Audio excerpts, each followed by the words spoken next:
Uyu munsi ndashaka njye namwe tubwizanye ukuri. Ugereranyije ukabara ukareba nk'amasaha yawe y'umunsi ukitegereza umara igihe kingana iki uri kuri telefone cyangwa se uri kuri social media, yaba ari za video downloadinga ya imbuga nkoranyambaga zitandukanye usura TikTok, Instagram, YouTube, ariko ugasanga byatwaye nk'igice cy'umunsi wawe wose. Buri uko uruhutse, buri uko ukangutse, buri uko ubonye akanya gatoya ujya kuri telefone yawe. Iyo witegereje mu by'ukuri ukareba amavideo, amafoto n'ibindi byinshi cyane bigiye bitandukanye, cyangwa se utuntu wabitse ngo ushaka kuzagura, ubona mu by'ukuri kandi nta ikibabaje ntabwo wongera ngo bisubireho ujye kubireba uvuge ngo bya bintu nari narabitse. Bireba byonyine. Dufate nk'urugero rworoshye nk'amafoto ufite muri telefone yawe uyu munsi wa downloadinze utarakoresha, utazigera unareba.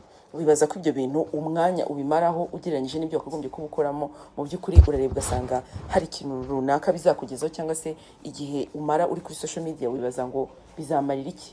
Uyu munsi rero ndashaka ko tugaruka kuri icyo kintu, tukareba uburyo twabyaza umusaruro umwanya tumara turi kuri za social media dupfa ubusa nta kintu na kimwe dukora.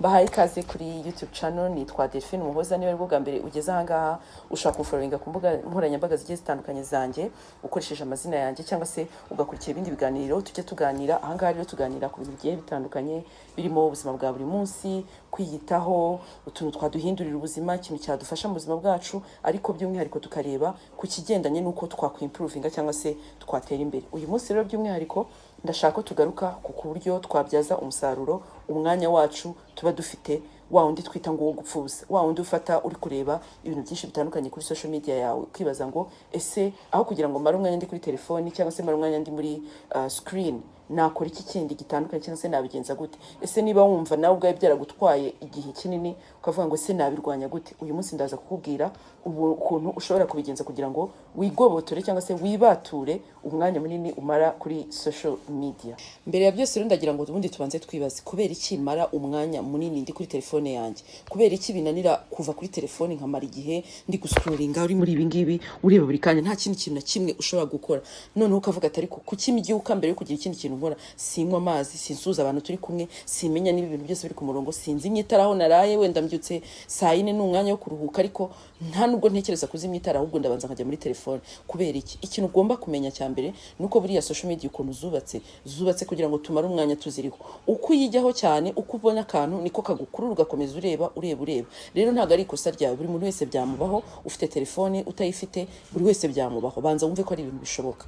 Ariko kandi social media zubatse kugira ngo tujye dukomeza buri gihe tureba ikintu tukigereranya n'ikindi. Vuga ngo ko ikindi kubona uriya muntu afite inzu nziza, ariko kari akantu yubatse muri jardin cyangwa se kari akantu afite muri salo, nanjye ubwanjye nakageraho. Iteka uhora wumva ari utuntu turi kugukura, nyine wumva udushaka, wumva nta kindi kintu wakora. Ariko noneho icyo utiranda konti cyangwa se icyo utabona ni uko umwanya munini umara uko ugenda ureba akantu kamwe, ureba kandi niko nyine ushiduka wamaze igihe kinini. Ibyo byose rero buriya ikintu cyinshi tutajya tumenya nuko biduha ibyishimo mu buryo bumwe cyangwa ubundi.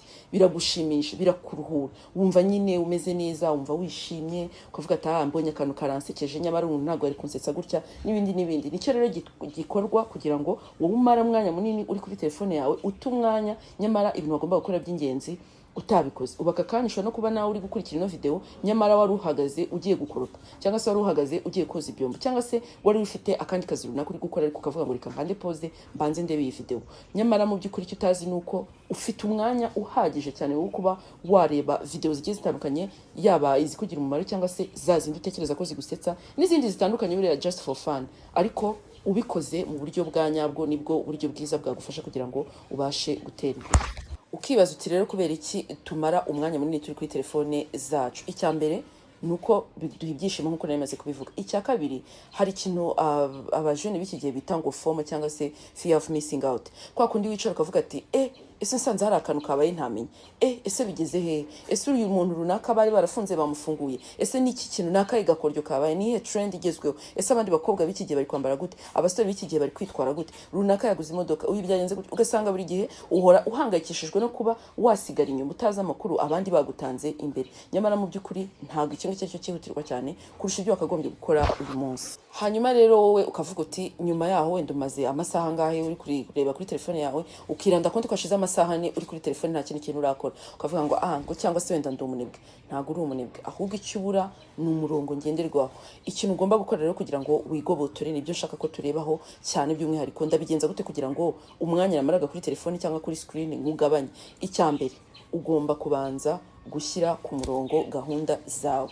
Niba uzi neza ko ujya ku kazi, ukabyuka mu gitondo ukajya mu kazi, cyangwa se ukabyuka mu gitondo ugakora isuku, cyangwa ukabyuka ukagira ibikorwa runaka ukora, banza uvuge ati se ko ngira gahunda yo kuvuga ngo ndakora ibi bintu, kuki ntagira gahunda noneho yo kujya kuri telefone yanjye? Mvuge ati uyu munsi ndaza kwiyeranja, byanze bikunze njye kuri telefone aya masaha ya nayo. Ugire igihe runaka uvuge ati ngewe saa 4 nibwo njya kuri telefone, ngewe saa 6 nibwo njya kuri telefone kureba ibigezweho. Ibyo bizagufasha kugabanya wa mwanya umara. Bityo niba wenda ushobora kwihigira runaka cyo kujya kuri telefone, bityo ntabwo uzagira muri weekend, niba uri umuntu ukora akazi ko guhera kwa mbere kugeza kwa gatanu, ngo uvuge ngo muri weekend noneho nzajya kuri telefone uko nshaka. Oya, ahubwo uzisanga hari ibintu runaka wakuye ku murongo, ariko noneho ya masaha wamenyereje umubiri wawe kujya kuri telefone nagera, uvuge ati noneho nicyo gihe njya kuri telefone, kandi nabwo umenye ngo ibyo ndeba ni ibingibi, ntabwo biri buntware umwanya ungana gutya. Hanyuma ikindi kintu nababwira, ngewe nkunze kwita nka golden rule. Burya kenshi nkunze kwifasha meze nk'umuntu wihaye nk'igihembo. Kujya kuri telefone mbifata nko kwiha igihembo. Ni kuvuga iki? Ndakora imirimo yanjye runaka, noneho nyuma y'igihe runaka ninyirangiza niho igihembo cyo kujya kuri telefone. Cyangwa se uvuge ati ndaza gukora mu gihe cy'isaha ibintu bitandukanye, nyuma y'isaha nushaka usetting alarme muri telefone yawe, ubone wa mwanya wo kujya kuri TikTok, Instagram, YouTube, Twitter n'ahandi. Icya kabiri, ushobora kwifasha ukavuga uti ngewe kugira ngo njye kuri telefone nuko ngomba gukora ikintu runaka, either ndi kwigisha abantu, either ndi gukorera amafaranga, cyangwa se ndi gukominika n'umuntu runaka, nkeneye guha information, nkeneye guha amakuru. Niba utari gukora ibyo bintu uko ari bitatu, menya ko watsinzwe.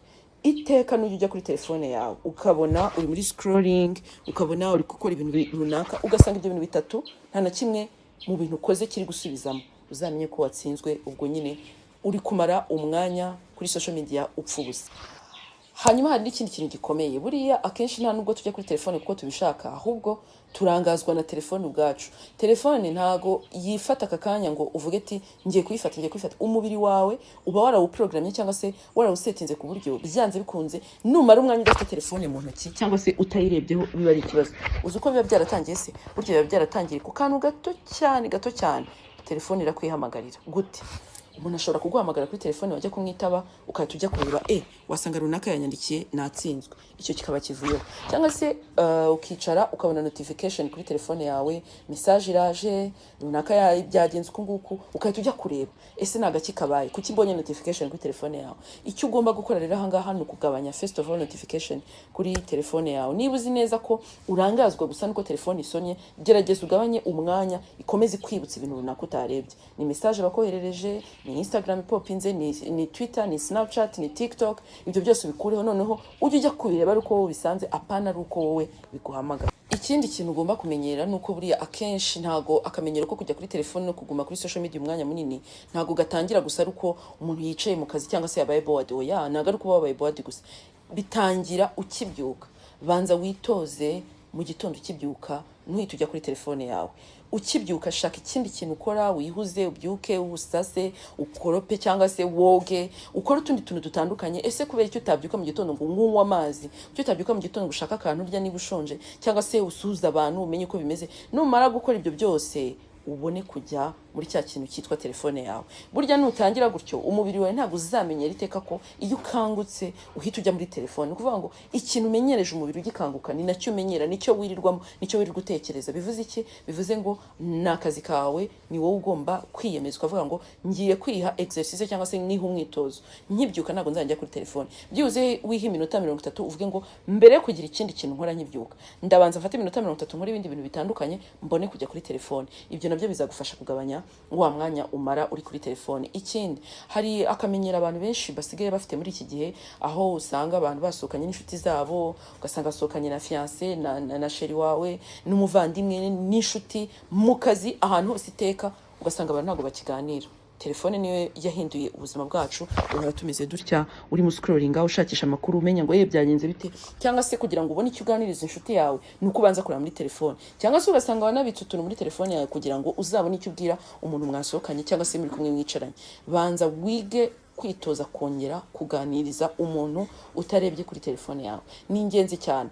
Icyo kintu nukimenyera, telefone uzatangira kugenda uyikuraho, wikura mu bubata bwayo, kugira ngo utazahora uri muri ibi buri gihe uri kumwe n'inshuti n'abavandimwe. Usibye kuba ari na bibi nawe ubwawe bikwangiza, burya nta nubwo ari n'ikinyabupfura kuba abantu bashobora kwicara ugasanga ni umuryango baricaye ni famiye, ariko barimo baraganira kuri chat. Wamenye icyo runaka yavuze noneho kuri chat, oya sinakimenye, ukahita ujyayo gutyo. Ibyo bintu rero buriya ntabwo bidufasha cyane, ndetse binagabanya n'ibiganiro tugirana. Hari n'ubushakashatsi bwagiye bugaragaza ko burya ibiganiro abantu basigaye bagirana byagiye bigabanuka, abantu batakimenya kuganira kubera ikibazo cy'uko abantu bahora kuri telefone umwanya munini.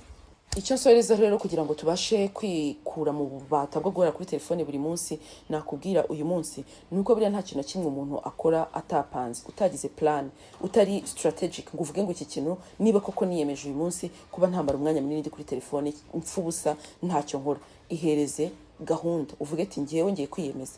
Wiha igihe runaka mu gihe kingana gutya, dufata urugero mu gihe cy'icyumweru ngewe nzaba nsigaye nkoresha telefone amasaha wenda atarenze 2 ku munsi. N'urugero, ntabwo ari kuvuga ngo nuko utitaba inshuti, ngo nuko utandikira abantu, nuko utakora akazi kawe neza, oya. Ahubwo ndavuga bya bindi bya entertainment bimwe ukora byo kugira ngo winezeze. Uvuge ati ngewe aho kugira ngo njye nsinzirizwa na telefone nkangurwe nayo, ngiye kwiyemeza mare icyumweru ndeba kuri telefone amasaha aya naya, kandi igihe iki n'iki nabwo ndeba ibintu binyubaka cyangwa se bituma mbasha kubaka abandi, cyangwa se bimpa amakuru mu gihe runaka kandi nabwo nkeneye. Buriya kenshi ibyo tumaramo igihe kinini duhinduka byo. Numara igihe kinini ntacyo ukora cyangwa se wiga ibintu bitagufitiye umumaro, ntacyo uzaba cyo, nyine uzahinduka nk'ibyo bintu wakoze. Rero uyu ni wo mwanya wawe kugira ngo ibyo bintu bihinduke. Kandi nkubwije ukuri ko iyo umaze igihe kinini witoje ukavuga ati ngiye kumara igihe ntari kuri telefone nkora ubusa, ahubwo njya kuri telefone nkora ibintu bimfitiye umumaro cyangwa se binteza imbere, n'imibanire yawe n'abandi irahinduka. Buriya niba uyu munsi ushobora kwisuzuma ukareba ukavuga ati ntabwo nkibana n'abandi neza, abantu n'inshuti zanjye zamvuyeho, iteka buri gihe duhora tuvuga abavandimwe bamvuyeho, ntawe ukimvugisha, baranyanga, hoya ntago bakuvuyeho, ubwo wowe bavuyeho, inshuti yawe isigaye yarahindutse telefone, ubuzima bwawe busigaye bwarahindutse telefone. Nta mwanya wundi ukibona wo kubaka imibanire yawe n'abandi. Kubera iki? Kubera ko ubuzima bwawe buri muri telefone. Isuzume uyu munsi rwose, wihe gahunda, uvuge ati ngiye guhinduka, kandi ndahinduka mfata umwanya wanjye nakoreshaga muri telefone nkukoresha ibindi bintu runaka. Iyo myenda yawe ufite mu kabati itazinze, aho hantu wari warapanze kuzakoropa no kuzakorera isuku utarakorera uyu munsi kubera ko wirirwa muri telefone, izo nshuti utarasura, abo bantu utakibaza amakuru yabo kubera ko utagifite umwanya, kubera ko uhora muri telefone, uyu munsi byahinduka kubera ko wafata umwanzuro umwe gusa. Ni umwanzuro wo kuvuga ngo ndamara umwanya muto kuri telefone, umwanya namaraga munini kuri telefone mubare nubaka imibanire yanjye n'abandi. Ndagushimiye rero, ndagira ngo nkubwire ngo nsoza iki kiganiro wagisangiza inshuti zawe, ukora kuri share cyangwa se ukasura imbuga nkoranyambaga zanjye. Nitwa Delphine Umuhoza. Ubundi niba ufite n'igitekerezo cyangwa se icyo wifuza ko twazaganiraho ubutaha, wakitwandikira muri comment. Murakoze cyane. Ciao ciao.